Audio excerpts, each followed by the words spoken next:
আসসালামু আলাইকুম। আজকে আমরা ফিজিক্যাল কেমিস্ট্রির প্রথম যে অধ্যায়টা রসায়নে পদার্থের অবস্থা এইটা সম্পর্কে জানার চেষ্টা করব।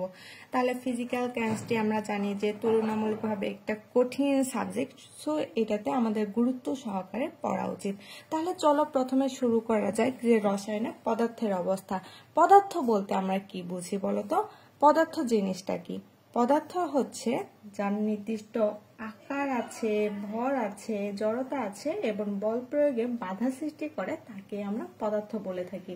তাহলে পদার্থ বলতে আমরা কি বুঝতে পারলাম যে যে সমস্ত উপাদানকে বোঝায়, মানে আমাদের পদার্থটা যে সমস্ত উপাদানকে বোঝায় যার ভর থাকবে, আয়তন থাকবে বা আমাদের জড়তা থাকবে, বল প্রয়োগে বাধা সৃষ্টি করবে তাকে আমরা পদার্থ বলছি। পদার্থ। এখন আসি যে পদার্থের অবস্থা। পদার্থের অবস্থা কয় ধরনের হতে পারে বা পদার্থের কয়টি অবস্থা আছে বলতো? পদার্থের দুইটি অবস্থা আছে। একটা পদার্থের ভৌত অবস্থা, ভৌত অবস্থা, আরেকটা হচ্ছে পদার্থের রাসায়নিক অবস্থা, রাসায়নিক অবস্থা। এখন প্রথমে চলো যে পদার্থের ভৌত অবস্থা কোনগুলো সে সম্পর্কে একটু জেনে নিই। পদার্থের ভৌত অবস্থা বলতে আমরা বুঝাই যে আমাদের যার উপর ভিত্তি করে করা হয় সেগুলো কঠিন পদার্থ, তরল পদার্থ এবং গ্যাসীয় পদার্থ। তাহলে পদার্থের ভৌত অবস্থা তিন ধরনের হয়, একটা কঠিন, অপরটা তরল এবং তৃতীয় যেটা রয়েছে সেটা হচ্ছে গ্যাসীয়। তাহলে পদার্থের ভৌত অবস্থা তিন ধরনের, কঠিন, তরল এবং গ্যাসীয়। তাহলে কঠিন পদার্থ বলতে আমরা কি বুঝি? কঠিন পদার্থ, এই কঠিন পদার্থ বলতে আমরা বুঝি যে যার একটা নির্দিষ্ট আকার থাকবে এবং নির্দিষ্ট আয়তন থাকবে, সেইটাই আমাদের কঠিন পদার্থ। যেরকম ধরে নাও যে তোমাদেরই বই আমাদের অর্গানিক কেমিস্ট্রি, এই যে অর্গানিক কেমিস্ট্রির নির্দিষ্ট একটা আকার আছে না, আবার নির্দিষ্ট আয়তনও আছে, তার মানে বলা যায় যে এটা একটা কঠিন পদার্থ। তাহলে কঠিন পদার্থ যদি আমরা চিত্র আঁকানোর চেষ্টা করি, আমি যদিও ড্রয়িং এ তেমন ভালো না, কঠিন পদার্থটা সংঘবদ্ধভাবে থাকে। যে এরকম কাঠের ক্ষেত্রে যদি আমরা বলি যে এইগুলোর আয়নগুলো সবগুলো সংঘবদ্ধভাবে অবস্থান করে, মানে একসাথে থাকে। কঠিন পদার্থ হতে পারে আমাদের কাঠ, হতে পারে বই, বা আরো অনেক কিছু আছে না যেগুলো আমাদের নির্দিষ্ট পরিমাণে আয়তন থাকবে এবং আকারের অধিকারী হবে। যেরকম ধরে নাও যে পানি, পানিটা দিয়ে আমরা দেখানোর চেষ্টা করব যে পানিতে আমাদের কঠিন, তরল এবং গ্যাসীয় তিন অবস্থায় পাওয়া যায়। তাহলে পানিকে যখন আমরা বরফ অবস্থায় দেখব, বরফ, পানি যখন বরফ তখন এটা কঠিন পদার্থ, কারণ বরফের নির্দিষ্ট একটা আকার থাকে এবং নির্দিষ্ট একটা আয়তন থাকে। তাহলে অবশ্যই পানিটা আমাদের কঠিন পদার্থ। তারপরে চলো তরল পদার্থ বলতে আমরা কি বুঝি? তরল পদার্থ, এই তরল পদার্থ হচ্ছে যে আমাদের নির্দিষ্ট আয়তন আছে কিন্তু নির্দিষ্ট আকার নেই।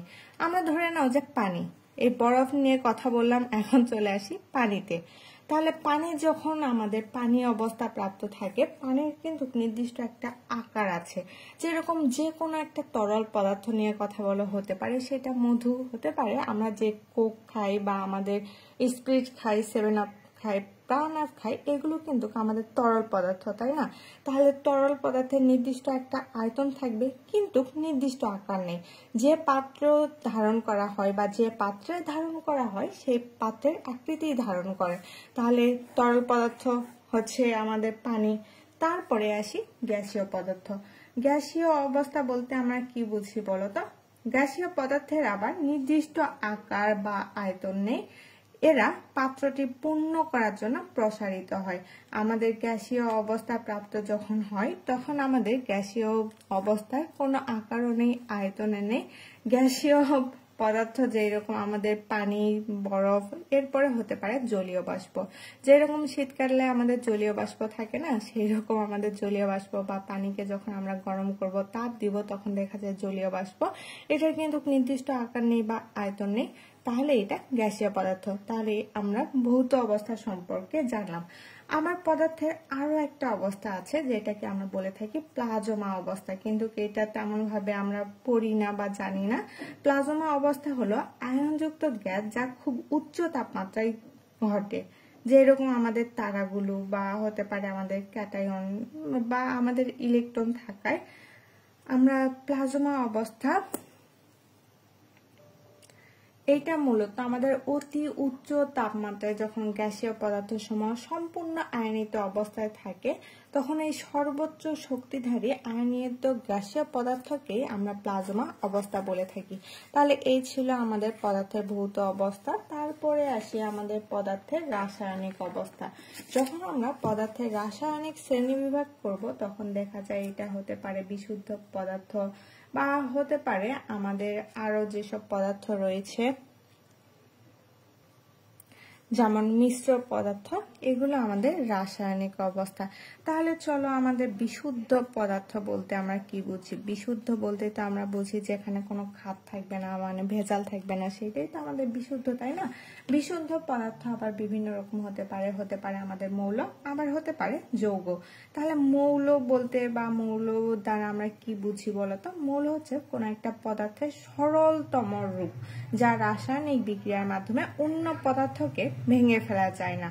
তাহলে আমাদের মৌলের মধ্যে উদাহরণ হতে পারে অক্সিজেন বা হতে পারে আমাদের সোনা গোল্ড বা হতে পারে আমাদের কার্বন, এগুলো আমাদের বিশুদ্ধ পদার্থ।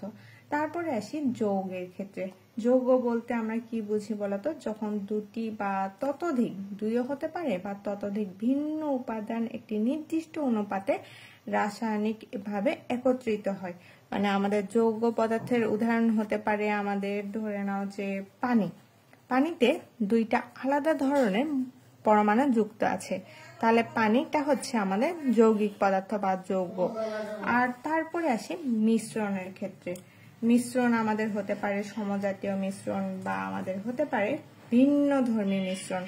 তাহলে মিশ্রণ বা আমাদের মিশ্র পদার্থ। মিশ্র পদার্থ বলতে আমরা কি বুঝি বলতো?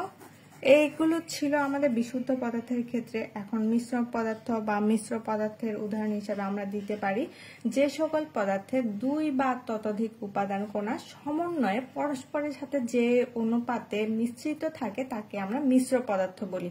মিশ্র পদার্থ বা মিশ্রণ পদার্থ বলতেই তো আমরা বুঝে থাকি যে অনেকগুলো পদার্থ একসাথে আমাদের সংঘবদ্ধভাবে বসবাস করে, সেগুলোই তো আমাদের মিশ্র পদার্থ, তাই না?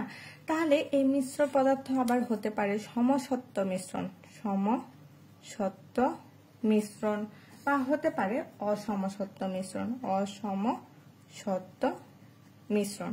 তাহলে সমসত্ব মিশ্রণ বলতে আমরা কি বুঝি বলতো? যে সকল মিশ্রণে উপাদান কণাগুলো পরস্পরের সাথে সুষমভাবে মিশ্রিত থাকে তাকে আমরা সমসত্ব মিশ্রণ বলে থাকি। উদাহরণস্বরূপ হতে পারে চিনি এবং পানির মিশ্রণ, যেটাকে আমরা স্যালাইন বলে থাকি, হতে পারে বায়ু, হতে পারে পেট্রোলিয়াম। এই আমাদের সমসত্ব মিশ্রণের উপাদান কণাগুলোকে আমরা খালি চোখে তো নয়, অণুবীক্ষণ যন্ত্রের সাহায্যে আমরা দেখতে পারবো না যে এটা মিশ্রিত অবস্থায় আছে। তারপরে আরেকটা মিশ্রণ যেটার নাম আমরা দিয়েছি অসমসত্ব মিশ্রণ। এই অসমসত্ব মিশ্রণটা হচ্ছে যে সকল মিশ্রণে উপাদান কণাগুলো পরস্পরের সাথে সুষমভাবে মিশ্রিত থাকে না, অর্থাৎ মিশ্রণের অংশের গঠন এবং ধর্ম একই থাকে না, তাদেরকে আমরা অসমসত্ব মিশ্রণ বলে থাকি। যেরকম বালি এবং পানির মিশ্রণ, বালি এবং লোহা চূর্ণের মিশ্রণ, এগুলো হচ্ছে আমাদের অসমসত্ব মিশ্রণের উদাহরণ। তাহলে আমাদের রসায়নের পদার্থের অবস্থা, প্রথমে আমরা কি কি জানলাম যে পদার্থ সম্পর্কে কি কি জানলাম? যে পদার্থে আমাদের দুইটা অবস্থা আছে মেইনলি, সেটা হচ্ছে ভৌত অবস্থা এবং দুই নাম্বারটা রাসায়নিক অবস্থা। ভৌত অবস্থার উদাহরণ হিসেবে আমরা দিতে পারি কঠিন, তরল এবং গ্যাসীয়। তাহলে কঠিন হিসেবে আমাদের বরফ, তারপরে আমাদের পানি, তারপরে আমাদের জলীয় বাষ্প, আর একটা 4 নম্বর অবস্থা আছে যেটাকে আমরা প্লাজমা অবস্থা বলে থাকি। এটাও কিন্তু ভৌত অবস্থার মধ্যেই পড়ে। আরেকটা অবস্থা সেটা হচ্ছে রাসায়নিক অবস্থা। রাসায়নিক অবস্থার মধ্যে আবার বিশুদ্ধ অবস্থা পাওয়া যায় আর একটা মিশ্রণ অবস্থা পাওয়া যায়। বিশুদ্ধ অবস্থা আবার দুই ধরনের, সেটা হচ্ছে আমাদের মৌল আর যৌগ। মৌল বা মৌলিক পদার্থ বলতে তো আমরা বুঝি যেগুলোকে ভাঙা যায় না, তারপরে আমাদের মানে একটা থাকে। আর যৌগ বলতে তো আমরা বুঝি যে আমাদের দুইটা বা ততোধিক পদার্থের মিশ্রণে যেটা তৈরি হয় সেটা আমাদের যৌগিক পদার্থ। তারপরে এটা ছিল বিশুদ্ধ পদার্থের উদাহরণ। এখন মিশ্রণ পদার্থের ক্ষেত্রে আসি। মিশ্রণ বলতে তো আমরা বুঝতে পারছি যে এগুলো অনেকগুলো পদার্থের মিশ্রণ হবে। আবার মিশ্রণের উদাহরণ, দুই ধরনের বা মিশ্রণকে দুই ভাবে ভাগ করা যায়, একটা সমসত্ব মিশ্রণ আর একটা অসমসত্ব মিশ্রণ। সমসত্ব মিশ্রণের যখন আমরা উদাহরণ দিচ্ছি তখন এটাকে বলতে পারি যে যেটা সমসত্বভাবে মিশ্রিত হয়, সমান পরিমাণে মিশ্রিত হয়, এটা কণবিক্ষণ যন্ত্রের সাহায্যে দেখা যায় না, যেরকম চিনি এবং পানির মিশ্রণ। আর অসমসত্ব মিশ্রণের উদাহরণ হিসেবে আমরা দিয়ে দিলাম পানি এবং আমাদের বালির মিশ্রণটা, এটা আমাদের অসমসত্ব মিশ্রণ। এটাই ছিল আমাদের রসায়নে পদার্থের অবস্থার প্রথম যে লেকচার পদার্থ সম্পর্কে। পরবর্তী লেকচারে আমরা কঠিন, তরল এবং গ্যাসীয় পদার্থের বিভিন্ন ধরনের পার্থক্য সম্পর্কে জানার চেষ্টা করব। আসসালামু আলাইকুম।